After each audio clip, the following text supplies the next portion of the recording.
So again, with that, Roger Pielke Jr. is here to discuss the Great Reset, making sense of climate and energy policy in a time of uncertainty, and he's going to cover a lot of very current issues for y'all today. Thank you, Roger. All right. Thank you. Thanks, Kirby. It's great to be here. First thing I want to say is thanks to all of you. I've been here for about the last 24 hours, and whenever I come to events like this, I feel like I'm engaging in highway robbery because I think I'm taking away a lot more information than I'm providing. Second thing I want to say by way of introduction is I'm from Colorado. I grew up in Fort Collins, live in Boulder. I was on the faculty at CU Boulder for 24 years. And I'm lucky, I'm privileged in my work. I get to travel all over the world, meet with people. But there's nothing like going to a big event in my home state with my people. So thanks for that. It's been great. So when Kirby contacted me, I don't know, 6 or 8 months ago and invited me to come, he said, do you have any thoughts on a title? And at the time I said, well, boy, I really don't want to give you a title because who knows what's going to happen in the world between now and when I talk. I think if you would have asked me that same question like 3 weeks ago, I would have had the same answer. So what I'm going to do today, and so this is, you got a professor with a PowerPoint. You guys are a captive audience because you got your meal in front of you. Sit up straight, have a sip of your coffee. This is going to be a little bit like if you saw The Matrix when Neo learns how to fly the helicopter. That's kind of the style of presentation I give. And I want to leave some ample time so that we have an opportunity for discussion and questions. All right, I'm going to start. So at this moment, probably in my 30 plus years of working in climate and energy policy issues, this is one of the most significant moments of change that I can recall. This is a quote from Paul Ehrlich, 1975. He wrote the book, The Population Bomb. Paul Ehrlich passed away at the ripe old age of 93 last month. He said, in fact, giving society cheap, abundant energy at this point would be the moral equivalent of giving an idiot child a machine gun. There has been this view in academic and environmental circles that the consumption of energy is a bad thing. More means more bad things. Things have changed. This was in Bloomberg yesterday. This is Tim Hodgson, the Canadian Minister of Energy. What is very clear to me today is there is a very large percentage of the human population that doesn't want to make the trade-off of economic growth for lower carbon. It was in an article by Javier Blas, one of the greatest journalists covering energy these days.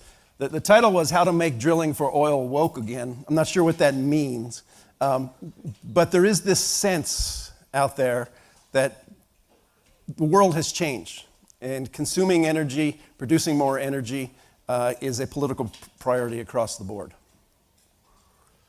So what I'm going to start with, and I'll end with this same slide, and I'm going to go through a lot of data and a lot of slides, is I'm going to suggest how we collectively might talk about energy and climate change in 2026. I've noticed over the years that engagement with folks in the energy industry, particularly in fossil fuels, there's been a sense that, well, we must be the bad guys, because that's what we're being told from the climate movement, from the academic movement. Just stop oil, big movement in the UK. And I'm going to say things have changed. And that what I'd like to do is recommend some ways to talk about energy and climate change in 2026. And I fully endorse from the last two panels talking about the need to get out and talk with people to improve energy literacy out there. What I'm going to suggest is that the discussion that we should be having is fully consistent with the consensus center of scientific understandings. There has been this sense out there that there are climate skeptics and there are the climate believers, and folks in the fossil fuel industries are on the wrong side of that. And what I'm going to share with you today is actually, you sit at the center of where the scientific consensus is, and I'll share what that means. And that has changed over recent years. Reflective of the turn to energy pragmatism. Somebody said it well in one of the earlier panels. People expect the lights to come on. They might not know where the wires go and wind up, but people want energy that's affordable, reliable, In many places around the world, they want it accessible. Most people don't enjoy the sort of energy services we enjoy. I'm sure Arjun talked to you about that. And then I'll present some results of a survey that Rui Teixeira and I did at AEI. Most Americans are in the fat part of the bell curve. They're politically grounded. They reject polarization. They're very pragmatic. So with that, I'm going to give you 8 points. This is the buckle up part of the conversation. I'll go through with these 8. Let me say at the outset, there is a lot of data in this presentation. If you want my slides, I'm easy to find. I'll have my contact information at the end. I'll also say each of these 8 points could be its own week in an 8-week semester course. So there's a lot of stuff to discuss and go through. All right, so number 1. So climate change is real, and it poses risks. This is a graph that shows accumulating heat content of the oceans. Since about 2000, there have been a series of floats that are deployed in the ocean called Argo floats that measure the temperature of the oceans around the world down to 700 meters. And you can see that line goes up. There are a lot of arguments about atmospheric temperatures and whether they're measured properly and urban heat island effect. For me, the most compelling evidence for the human influence on climate is in the oceans, not the atmosphere. I will say, I have not really viewed the science of climate change to be controversial. I had the privilege of growing up in a household where my dad was a leading atmospheric scientist. He was the Colorado state climatologist in the 1980s. He's still kicking around, still doing climate research. So the debate to have is not about whether humans affect the climate system. We do in profound ways, not just carbon dioxide. But there are legitimate questions to have about, well, what are the risks? What's the magnitude? And what should our priorities be? I'm going to argue to you that smart energy policy really doesn't depend on what anyone actually thinks about the science of climate change. All right, number 2. So after decades of warming, most types of extreme weather show little or no detectable change. And you don't have to take that from me. I started working at the National Center for Atmospheric Research in the 1990s on extreme weather, and I've studied it and published extensively, but don't listen to what I say. Just go to the Intergovernmental Panel on Climate Change. It's an international assessment body established in the late 1980s, which every decade, 7 years, produces a big, thick 10,000-page report that nobody except nerds like me read. This is their conclusion. I'll just go through some of the details. So what this figure shows, I'm going to walk over here. This is from chapter 12, figure 12.12. What it shows is whether there has been detected emergence of a signal of change caused by humans in different climate phenomena. You can't read those little letters, but if it's shaded, that means they've detected a change. So heat waves, for example, there has been a detected change. There's more heat waves. There's a lot of certainty, and that's caused by human effects. The second column, with all those words there, are the phenomena for which there has not been detected change. Hurricanes, floods, tornadoes, hydrological and meteorological drought, winter storms, and so on. The last 2 columns show expectations for will we be able to see that signal of change by 2050 in this column and 2100 in this column. And the thing I want you to take away from that is most of those entries are white, empty boxes. The reality is if you're looking for signals of human-caused climate change, extreme events are probably the worst place to look. Why is that? Because there's so few of them. By definition, they're extreme events.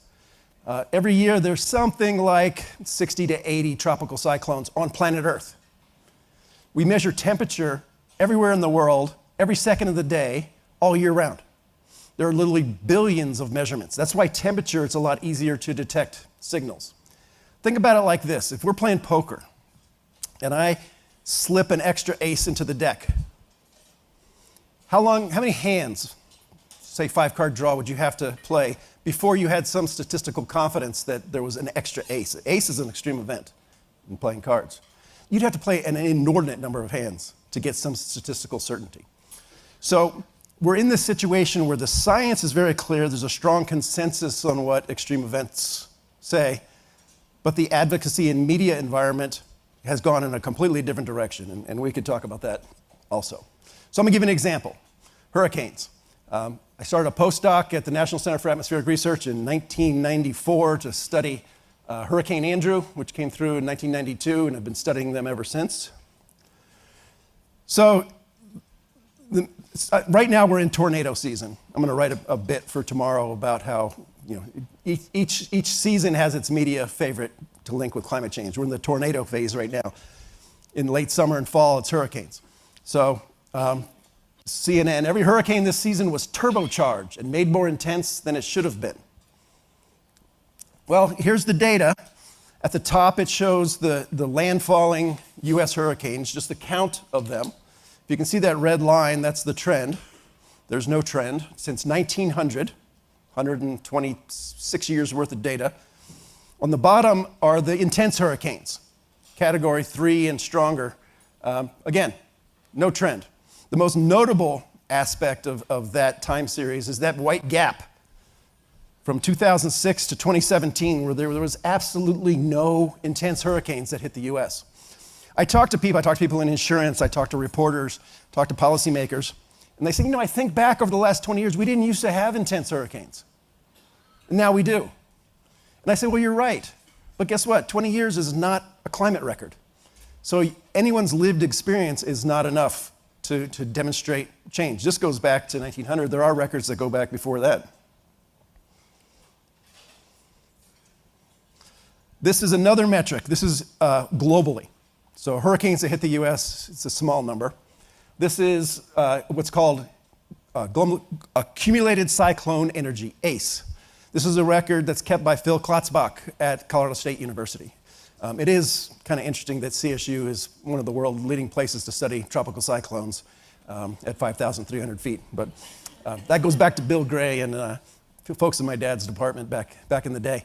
But this goes back to when we had good satellite measurements in the 1980s, and this integrates both the frequency of storms and their intensity.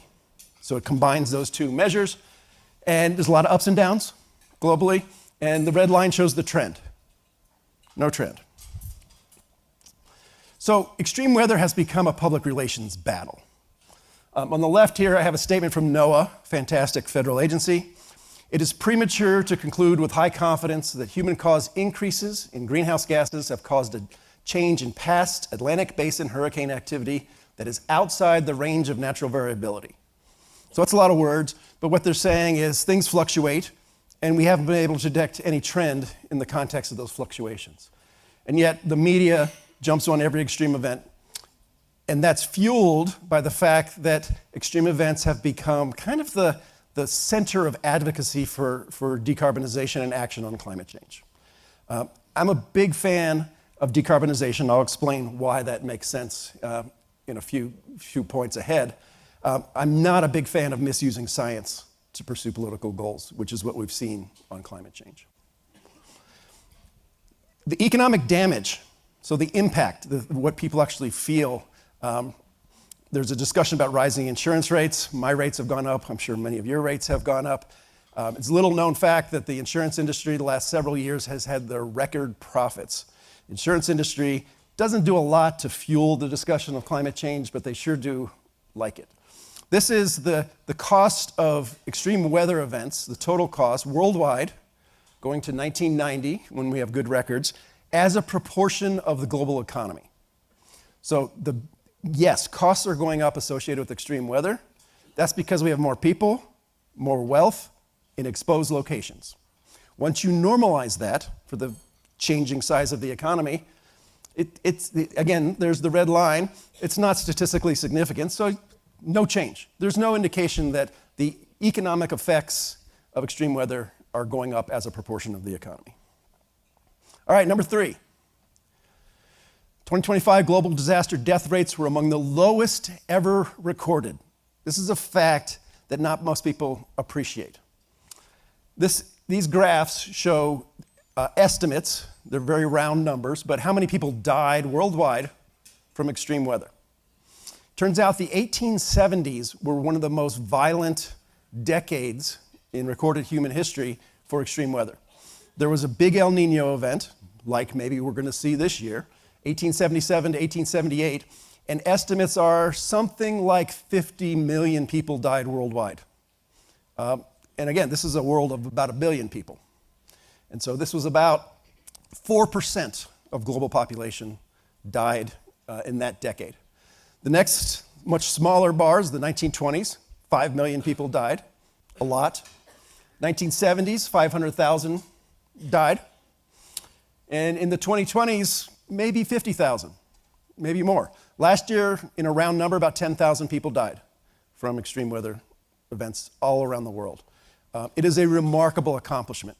I have a paper that I cite often of deaths in the Indian Ocean basin from cyclones in the 1960s. And every year, it's just tragic. 130,000, 70,000, 27,000. It's remarkable how well the world has done with respect to extreme weather. I have some numbers in red here. It just shows death rates to take into account population. In 2025, it was about 0.8 deaths per million people. Well, in 1960, it was 320. 1970, it was 80. 1980, it was 3. 1990, it was 1.3. Since 2000, 6 years have occurred with less than 1 death per million, all since 2014.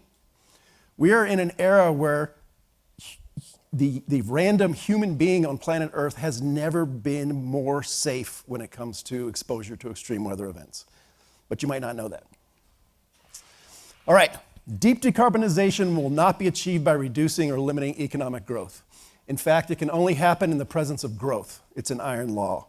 I wrote a book in 2010 called The Climate Fix. I had this phrase in there where I coined this term, an iron law, and it was kind of a warning to climate advocates and to policymakers. If we create a situation where economic growth is in opposition to emissions reductions, guess what's going to win? Economic growth. Just like that comment I had from the Canadian energy minister up front. However, and I see this just in the previous session, Michael Bennett is proposing the cap and trade program. Cap and trade, like a carbon tax, is a plan to impose higher costs on the production of certain forms of energy with the idea that you'll make other sources more favorable. Now, if you go to the economics department of a university, they'll say, yeah, that's solid. That's right. If you make something more expensive, people will prefer something cheaper. But if you go next door to the political science department, they'll say, yeah, if you make things more expensive, people are going to get pissed off and they're going to vote for the other guy who promises less. The iron law tells us that politics rules, and people seem to like cheaper goods, cheaper fuels. The climate movement has been going in reverse a bit. So this is Greta Thunberg from Stockholm, Sweden, who was for a brief moment, maybe 7 or 8 years ago, kind of the face of the climate movement. She's moved on to other issues. But what I want to show you is this graph, which shows the view of Swedish girls and boys. The girls are pink and the boys are blue, thinking that climate change is the most important issue.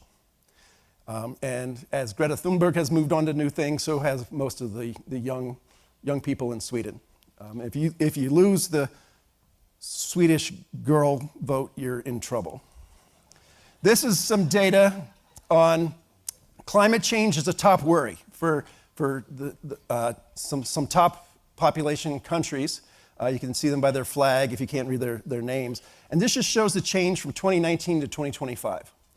And all you need to see on this graph is that the red bar shows that climate change has decreased as a priority.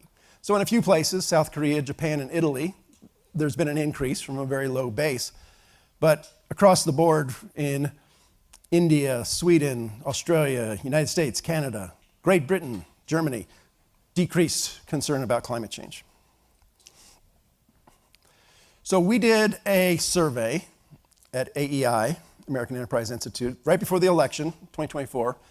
And one of the questions we asked, and this is asked across surveys over time, and we surveyed, and I'll show some more data from this in a second. We asked American citizens, how much would you be willing to add to your monthly utility bill to combat climate change? And the first one is a $1 fee.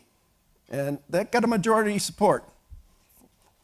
47 to 43 of people who thought they would vote for it. Once we got to $20, support cratered. 60 to 26 against. $40, $75, $100. People care about the climate. People support action on climate change, but they don't want to pay for it. And so this is a design criteria that I think policymakers need to appreciate. This is a more recent poll. So this was done at the end of last year by the University of Chicago. And it was the same question. Would you pay $1 more on your electricity bill to combat climate change?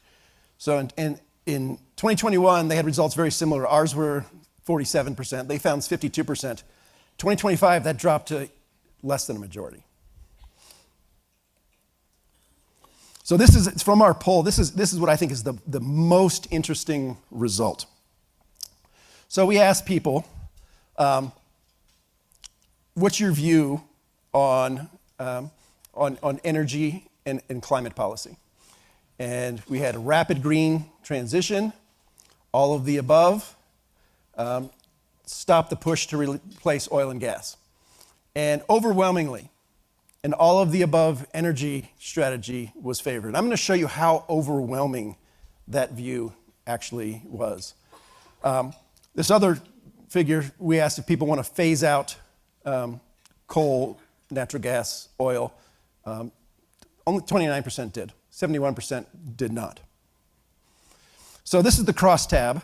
You can't see it, but this is every demographic group we looked at. Education, are you married? How old are you? What's your education? What's your gender? What's your age? And this is that question. This is the all of the above question. And all of the above is in the middle. Every single demographic we polled had more than 55% support for all of the above. Now, all of the above doesn't mean every technology implemented all the time, everywhere, all at once. It means that every technology has a place somewhere.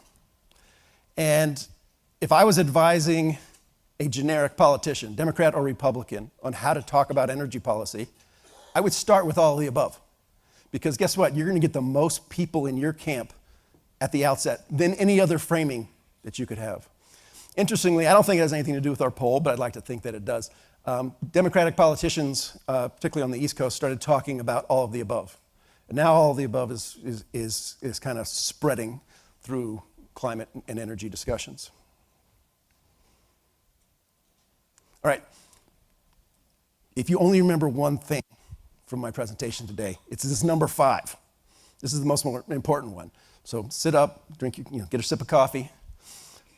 The scenarios that dominate climate policy were never meant to predict the future, and they're increasingly out of sync with reality. Everything I'm going to show you in the next couple slides is broadly understood and broadly accepted across the climate science community. I call it the best kept secret in climate science. So the way that scientists project future changes in climate doesn't start with Earth system physical models. It starts with scenarios of the future. Because if you want to project how climate might change, you have to know something about how much carbon dioxide we're going to put into the atmosphere going forward. To know that, you have to know how many people will there be? How big will our economy be? What are our energy sources going to be? How are we going to consume that energy? And so those scenarios feed into those models. So back in 2005, there was 1,184 different scenarios that were available to the climate science community projecting the future. On the vertical axis, you have emissions from the burning of fossil fuels. This is 1990 to 2100, and these are different scenarios of how much we might emit. You can't really do research with 1,184 scenarios, so the community standardized those scenarios into 4. This very high one, RCP 8.5, one closer to the middle, RCP 6, RCP 4.5, RCP 2.6. Think of it like this. This is basically stabilizing climate at 2 degrees in 2100. This is something more like 5 degrees. The community made a big mistake back when they established these scenarios. They said, well, this one, this most extreme one with 5°C temperature change in 2100, that's where we're headed. That's business as usual. And this one is policy success. Just to flash forward to where I'm going, we now know that this was never plausible. The world was never heading in that direction. Why not? That scenario assumes that all of our energy is going to come from coal. All of it. Natural gas, going away. Nuclear, going away. Gasoline? No, we're going to get liquids from coal. Wind, solar, none of that. It's all going to become coal. Coal is obviously the most carbon-intensive fossil fuel, twice approximately as carbon-intensive as natural gas. So this is a coal-fueled world. We're not headed there. Where we're headed right now is somewhere south of RCP 4.5 on what's called current policies. So we did some research with Matt Burgess, who's at the University of Wyoming now, and Justin Ritchie at University of British Columbia. We took those 1,184 scenarios and we plotted them as dots on this graph. We have projected temperature change to 2100, 1, 2, 3, 4, 5, and then we have the cumulative amount of carbon dioxide that we emit from the burning of fossil fuels. So the first thing to take from this is, well, yeah, look at that. You have more cumulative carbon dioxide, more temperature change. That's pretty well understood. To be included in the scenarios of the Intergovernmental Panel on Climate Change, they state they have to be plausible. They have to be possible of occurring in the real world. So since they had all these back in about 10 or 15 years ago, we drew this red oval to represent the plausible scenarios. In our research, we said, all right, these scenarios were developed in 2005, thereabouts. One question you might ask, I'm not going to answer it in this talk, why is the climate community using scenarios from 2005, not 2020? But that's a different question. We said, all right, from 2005 to at this point, 2022, we have some real-world data on how emissions have evolved. We know something about population. We know something about the mix of energy consumption. We know about how GDP had changed. We also have the short-term energy outlooks produced by the IEA, the EIA, BP, Exxon, the oil majors. And we ask the simple questions. If we compare these scenarios to the real world, both what we've observed and what's projected in the near term, which ones survive? It's a little bit like if we say, all right, there's some weather forecasts for the temperature today. We want to know which ones are most accurate. Well, the ones that say it's 20 degrees outside, we can get rid of those. And the ones that say it's going to be 105, we can get rid of those too. And the ones that are left are the ones that have survived. I'm going to show you which ones survive. This is that same graph I just showed you. The scenarios that survive our test are in this little red oval in our 22 paper. The apocalypse, the extreme scenarios, they fell out. They disappeared. We were among the first anywhere to publish this result that said that, well, it looks like, based on what we understood at the moment, the world is heading for something like a 2 to 3 degree temperature change by 2100, not a 5 degree temperature change. Our central scenario, the one that was most consistent, was 2.2 degrees. If you follow climate policy at all, you'll know that the 2 degree Celsius, nice round number, is kind of the marker for success in reducing emissions. We found 2.2. It's not that 2 degree target, but it's not far away either. When we first published this, there was a lot of debate. We were called climate deniers, and now I'm happy to report pretty much everybody agrees with this. So here's that spaghetti diagram I showed you before. These high-end emission scenarios today are implausible. And the plausible ones are down here at this lower end. The world, as I said, and again, don't take it from me, this is just official UN data. The world's undershooting RCP 4.5. That's a 2.7 degree scenario. So when we talk about climate change, I always emphasize to people, the basic physics are pretty well established.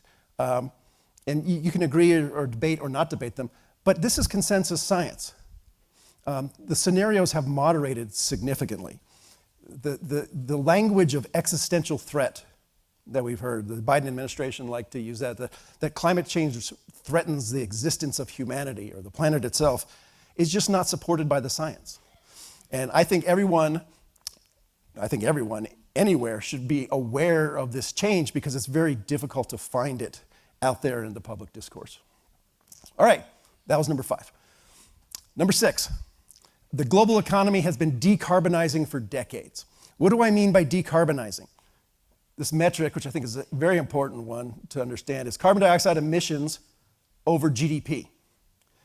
We want GDP to go up because that means people are getting wealthier. We want CO2 emissions to go down.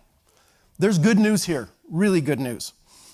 The global economy, as well as the US economy, has been decarbonizing since we have data, since at least the 1960s.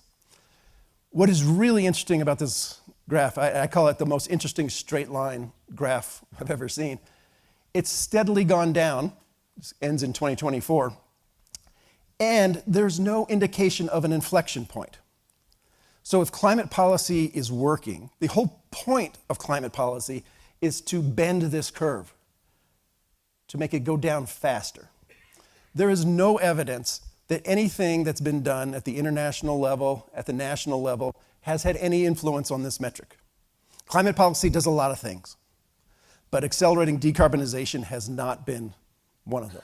This is for the world. If you look at the US curve, it is just as straight a line. We can decompose this into its factors. This is GDP, that's gone up pretty sharply. This is CO2 emissions, not as sharply as GDP, this is population. The factors that shape this curve, most importantly, are the energy intensity of GDP, so how much economic activity do we get for input of energy? That's gone down sharply. And historically, the carbon intensity of energy has really not changed as much. Going forward, if we want to decarbonize the economy, the carbon intensity of energy is going to have to drop a lot faster. That's going to mean the lowest hanging fruit, I'll talk a bit about this, is coal. Replacing coal with natural gas or nuclear, or pick your favorite. I would fully expect that energy intensity of the economy will continue to improve for a lot of reasons, but one is that people like to get more output from less inputs. What I did here was I looked at the 8 years before the Paris Agreement in 2015 for a bunch of countries, their decarbonization rates, and the 8 years after Paris. And then I said, are they accelerating their decarbonization? Those are the green countries, the reds are the ones that are slowing it. Here's the world, no change whatsoever, so these countries cancel out these countries. But if I asked you, who do you think is accelerating decarbonization the most around the world? I gave you a quiz. I don't know if you can read it, but how many of you would have the United Arab Emirates at the top? Then Brazil, then Saudi Arabia. China, which is the big panda bear in the China shop, is gotten more carbon intensive over that time, which cancels out a lot there. Do presidents matter for US emissions reductions? So the US has been steadily reducing its carbon dioxide and greenhouse gas emissions since 2005. Here's another straight line. You can see the global financial crisis, you can see the pandemic. The answer, you can't tell who was president or who held Congress. There is absolutely no evidence that any president has had the ability to modulate greenhouse gas emissions, or Congress. And I expect that's going to continue, despite what Donald Trump might say about this or that policy. Why did this happen? A number of reasons, but the most significant one was cheap natural gas due to the shale revolution, which was the result of both policy and industry. But the policies that were put in place in the 1970s and really bore fruit in the 2000s and 2010s. Number 7, all right, I'm getting closer to the end. So a big story that I think everyone should be aware of are the changing nature of demographic projections for planet Earth going forward. This shows the blue are UN population projections for South Korea, Colombia, and Chile. The red is what's actually happened for birth rates in these different countries. The world is seeing an incredible drop of fertility across the board. In those scenarios of future emissions, one of the reasons that those scenarios are out of date is they project very high levels of population to 2100. Those haven't even been factored in to climate scenarios. More generally, falling population means that we're going to have demands for human beings to do things. Immigration has been a focus in the US and Europe in recent years. My prediction is it won't be long before countries are fighting over immigrants to get them in, because we're going to need more people. This will have implications for social safety nets, because we expect young people to pay for retirees, for people to do basic work. So expect more attention being paid to automation, to AI, to robots, to do all the things that we want to do. The other consequence is that the genius of humanity, part of it is we have so many people, and so we get exceptional talents out there. If we have much fewer people, innovation might be harder to come by. So this is 1950. This is the world, and if you see a country colored in blue, that means that its birth rate is at a level where it's increasing. All right. Now I'm going to show you more recent data with the same question. If it's in pink or red, that means that their birth rate is not enough to sustain their population, which is most places. And this is 2023, and these data are moving fast. And so that's something to pay attention to, because it's going to be a big shift. All right, number 8, then we can have a discussion. Fossil fuels are here to stay for the foreseeable future. And this is data from the International Energy Agency. Because I tell my students, look around. Everything you see, except the flesh of the humans, is made out of fossil fuels. Enormously useful. And this shows oil, natural gas, and coal. Coal is the lowest hanging fruit worldwide for deep emissions reductions. Coal that's burned produces about 40% of CO2 emissions worldwide. For the most part, there are some chemical processes where coal is essential, such as for cement or silica. But for the most part, coal is replaceable with natural gas, with nuclear, to some degree with solar, with batteries. Pick your favorite. There are estimates that the 30 dirtiest coal plants, none of which are in the United States, if they're shut, would reduce global emissions by themselves by about 10%. All right, so this is the gasoline physical intensity of the US economy. I was curious about this when the Strait of Hormuz closed. This is how much gasoline we use per $1,000 of GDP, going back to 1950-ish, and it's steadily gone down. We use a lot less gasoline per unit of the economy than we used to. This is the same for natural gas. It shows a decline, but it kind of plateaued over the last decade and a half. This graph, it takes a little bit to understand, but this is the expenditure intensity. This is the total energy expenditure intensity of the economy back to 1970. Retail electricity, gasoline, natural gas, nuclear, coal, wind, solar, and hydro. Energy overall, it's about 3.7% of GDP, is much lower than it's been historically. So during the energy crisis of the 1970s, it was about 12%. That's why it was an energy crisis. One reason why there hasn't been bigger impacts of the Iran war on the US economy is because our economy is much less energy intensive than it used to be. When it comes to consumers, though, you can tell them, like when I was a little kid, it was 12%, but nobody cares. They think about, well, what was my electricity bill last fall or whatever. All right, so I'm going to conclude and then we can have a conversation. How to talk about climate and energy in 2026. Number one, stick to the science. That requires understanding the science. There has been this concerted effort to divide the world into skeptics and believers, and nobody pays attention to what the science says. And I encourage leaders across the energy industry, but particularly in fossil fuels, to understand this science and to reclaim the mantle of consensus. You got it. You're not on the outside looking in. You're not the contrarian. You're not the bad guys. Understand the science on your side.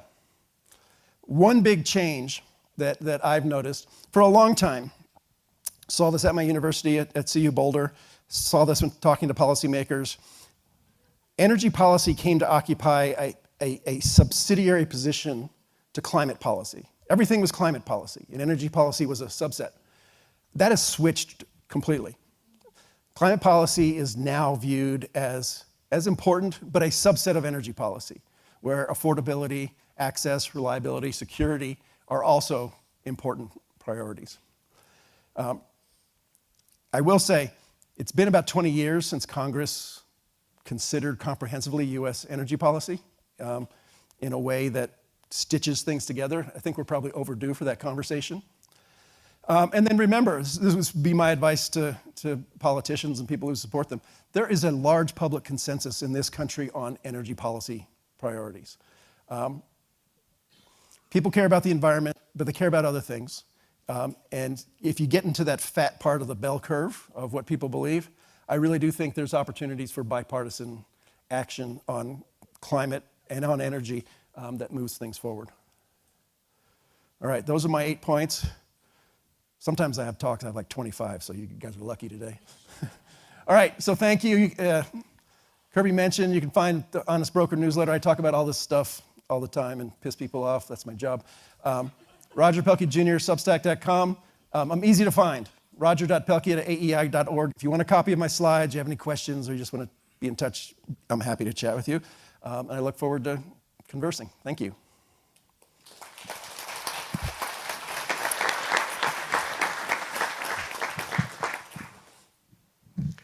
You're an apparent weather nerd and over here. Weather nerd and NCAR's employee. What happens if NCAR's gets dismantled, and what do we do to replace that data? Yeah, NCAR, National Center for Atmospheric Research, was founded in 1960. It's the only structure that was allowed to be built above Boulder. It's what's called an FFRDC, Federally Funded Research and Development Center. It's a place. Think of like if you have a university and you might have an atmospheric science department, and you might have somebody who does middle atmosphere, somebody who does oceans, somebody who does solar influences.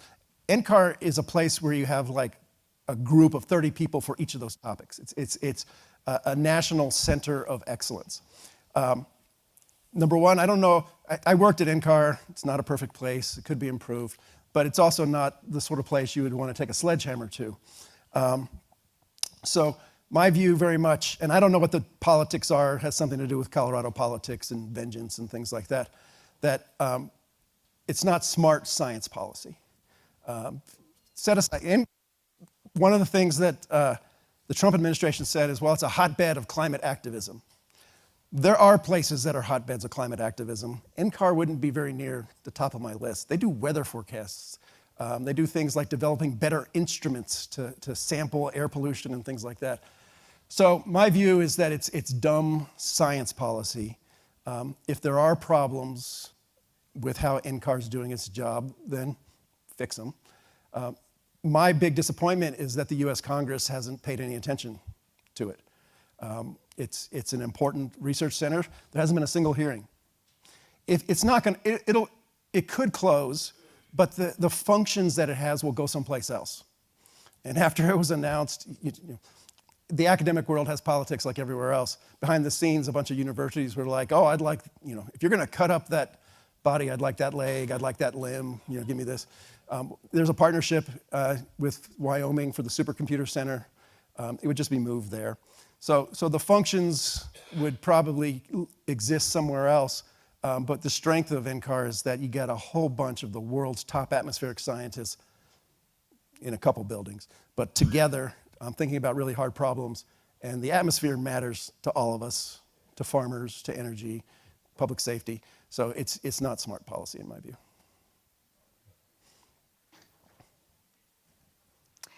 Thank you, Roger. I hail from the southwest part of the state, near Ridgeway, and I think it's all on the back of our minds, weighing very heavily this lack of snow this past winter. It's kind of discouraging, to say the least. But I also look at what's happened over the last 20 or so years, with the drought, and how it really does impact, the hydroelectric generation. We used to consider hydroelectric a renewable, and I don't think we can do that anymore.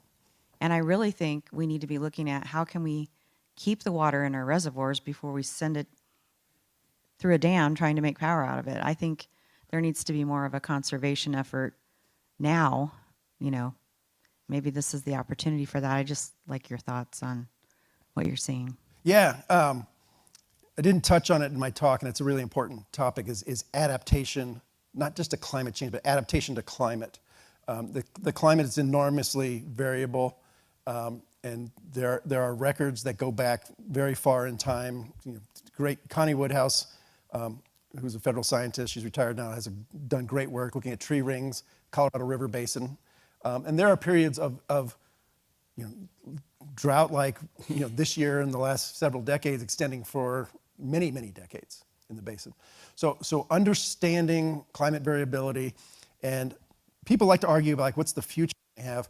What I often say is, well, we know more about the past than the future. Are we prepared for the past? What would we do if we had a stretch like the 1870s or some other period of extended drought? Those are really important questions. And I think a lot of it gets caught up in the discussion of climate change, where the presence of climate variability, climate extremes, is used as a justification to argue about energy policies. I'd much rather talk about things like agriculture, water resources, like you're talking about. I'm glad I'm not involved in negotiating Colorado River Compact things, which was, I'm sure, as most of you know, on the wrong foot from the start. But yeah, climate adaptation is a big deal, and water in the West is a huge deal.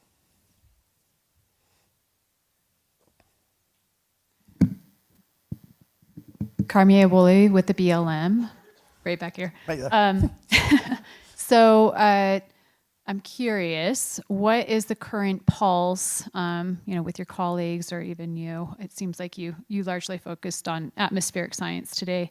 What are the implications for changing oceanic temperatures, and what time scale are folks talking about? So say more. What do you mean changing? Like the projections for how they will change going forward? Correct. I mean, that was exactly what you started with. I know I've had Yep. lots of conversations about, hey, there's all this stuff, but really this data is showing things. So yeah, what's the current conversation, academic conversation? The academic conversation is that so long as there's an energy imbalance in the Earth system caused by accumulating greenhouse gases in the atmosphere, the heat content in the ocean is going to go up and up. It's a little technical. Heat content is different than sea surface temperature at the top layer, which affects things like hurricanes and so on. But the expectation is, yes, that warming will continue. And this is why people do emphasize net zero, is because the expectation is the only time where that stops and reverses. The oceans have a lot of momentum and probably will be heating for centuries, but the only time that process stops is when we get to net zero. Can I add on? I know I'm not technically next. Over here. I was going to say, that didn't sound like your voice. But my question is very similar, but I just want to do one add-on. I'm Jane Turner. I work for the city of Longmont. And I was just curious, since you do recognize climate change is real and you've talked about these warming oceans, do you ever think about or try to predict a date at which extreme events might become more noticeable, or something you'd pick up in your normalized data? Or what time frame do you worry about?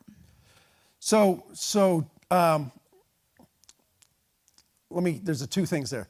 One is, I don't worry too much about it because the progress we've shown as a species dealing with extreme events has been remarkable. The second thing is, it's a math problem. So if you take the output of a climate model that says this is how things are going to change, you can say, all right, here's historical variability. When will that signal emerge?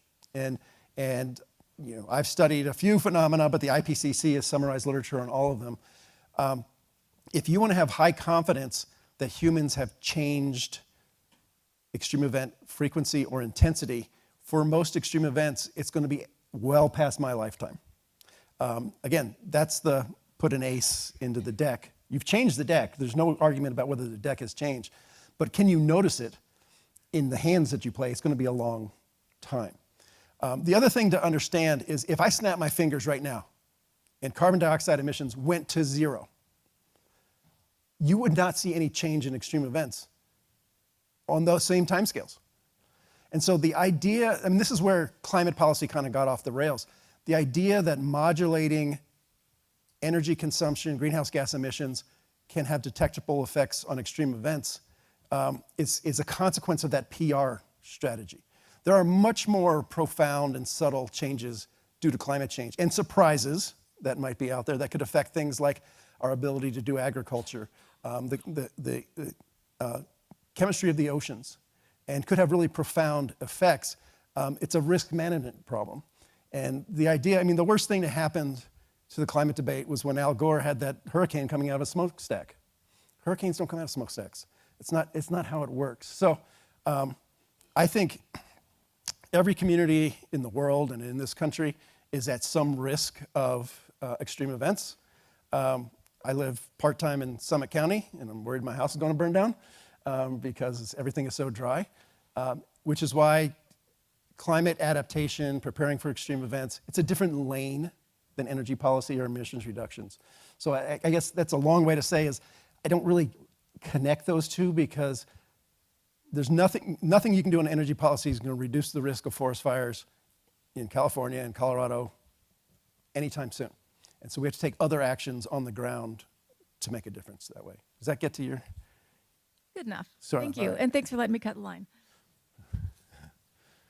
My name is Lance. I am a LEM student at CMU, and I had an emissions question for you. So I feel like over the past 4 to 5 years, we've been seeing a big push for electrified vehicles because people think that they're better for the environment, but they don't take into account all the ways that we have to extract that material, so all the mining that goes into it, and also other things like commercial flight.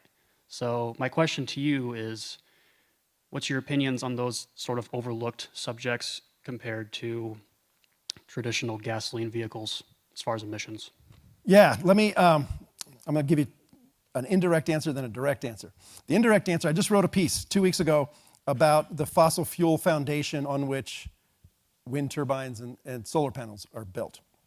And so if you look at the International Energy Agency's net zero scenario to 2050, it has massive increases in wind and solar. What it does not do is account for how do we build those? Well, with concrete, with steel, with rare earths. What they do is they assume that all of those technologies we would need in the supply chain would magically appear just in time to produce those with no emissions. And it turns out that I forgot what the number I came up with, but if you actually account for all of the emissions needed to produce those, it's like the size of China. Let me say electric vehicles, I have a plug-in hybrid. I think it's great. Most of my trips are less than whatever the 60 miles range that I have.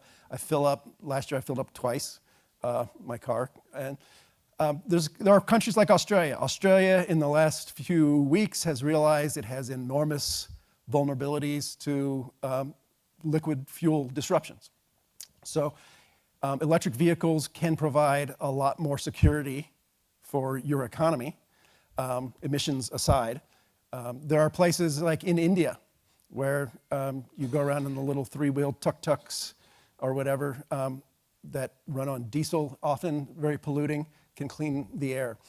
There's a lot of compelling reasons, I think, for the electrification of the vehicle fleet. For many countries, it's going to be security of supply. But again, like you say, it matters where you get the energy that goes into it. But also, all right, if we have a few billion batteries out there, and these batteries have a shelf life, we don't know how to recycle batteries. There's some promising technologies, like with recycling lithium, but disposing of 1 billion batteries a year is a big project. And so the only way to make the world better, in my opinion, is through technology, whether you care about emissions or you care about wealth and so on. But doing technology is really hard. And so I'm not, when my students would come to my classes, they would often treat energy supply alternatives like NFL football teams.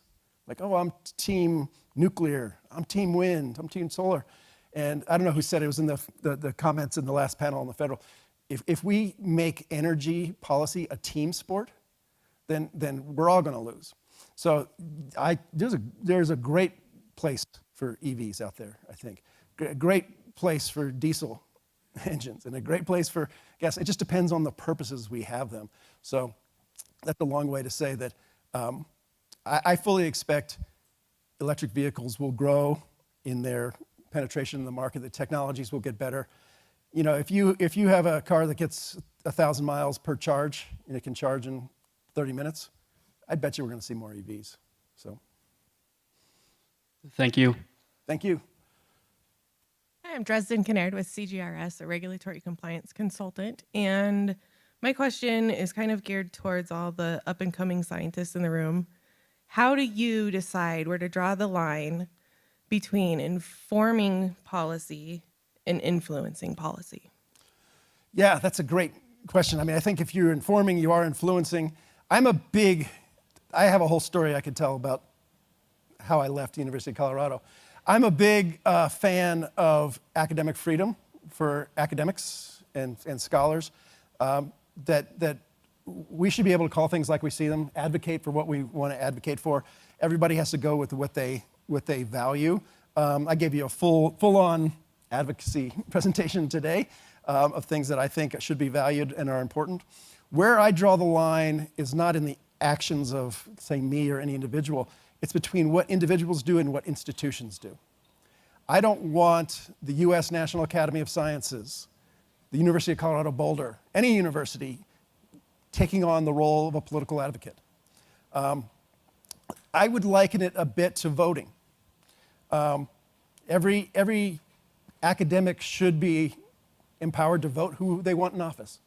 But I don't want institutions taking positions where they say, we endorse this candidate, or we endorse that candidate, or we're going to create a center for the advancement of this interest, which is problematic in academia.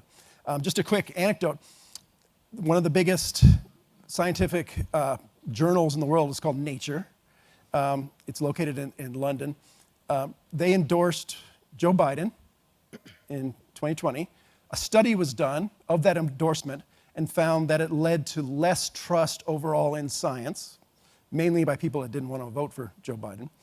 Then in 2024, that same journal, which I remind you is in London, endorsed Kamala Harris, and they wrote an editorial that said, well, it's too important. We know this is going to hurt trust in science, but we're going to endorse her anyway. And so I think our institutions of academia and science have at some point decided they want to be political players. The institutions should exist to inform politicians, leave the politicking and the advocacy to individual tenured professors and so on. The one thing I will say, academia and the scientific community does have a very sharp leftward bias. No secret, I'm not breaking any news here today. If normal people out there across this country, if all they hear from experts is advocacy in one particular direction, then it's not going to build trust in the institutions of expertise anyway. It's not just a right-left split. If you look at declining confidence in institutions of science, public health, there's an education split. People with high school degrees have much less trust than people with PhDs, for example. There's a split between Black Americans and white Americans, Hispanic Americans also. The trust deficit has grown pretty much across every demographic except liberal, white, wealthy, highly educated people. If Americans can't see themselves in the experts that are out there talking, they're going to have a hard time trusting. Thank you.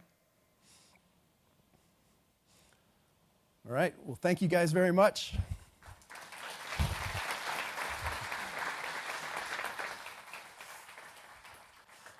That was fabulous. Thank you very much, Dr. Pielke.